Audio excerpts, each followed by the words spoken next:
My name is Kyle. I work at Climate by Design International, and I'm an electrical assembler. I have a variety of testing, wiring up different products throughout the day, and I get to see new things on a frequent basis, and it's really cool to be challenged in that way.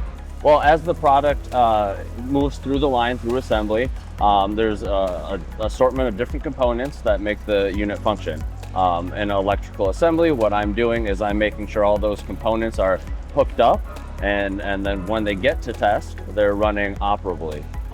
When you hear factory, you think straight assembly line. You think long hours and just a cranky environment. And I've worked in jobs like that, and this job is not like that.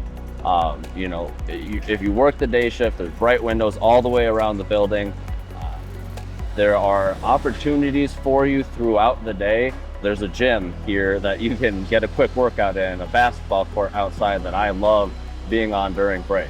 Everyone seems to be here to work and don't want to have a miserable day.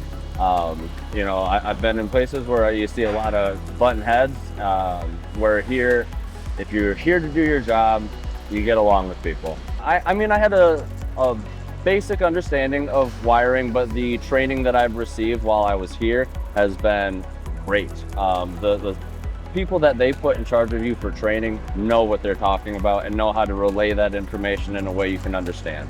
I tend to jump into things wanting to know everything right away, but there's a lot to learn. But if you take it slow, everyone's patient with you, and you'll get there. Currently, they're running an event for cornhole. So there's a little tournament going on. We're still in the race. We're down one match, but we still have a shot at getting that little title. But it is cool to see that it doesn't end with work. There seems to be an investment all the way from the top down in the employees and just having an overall good experience here. I've worked at two different production companies. The experience here was unlike anything I experienced there. Like I said before, you don't feel the factory vibe that you imagine when you hear those words. It's beautiful. It's so clean. Throughout the day, I can look up to a window and I can see the outside. I don't feel trapped. If you're considering it, pursue it. Check it out. It's worth your time.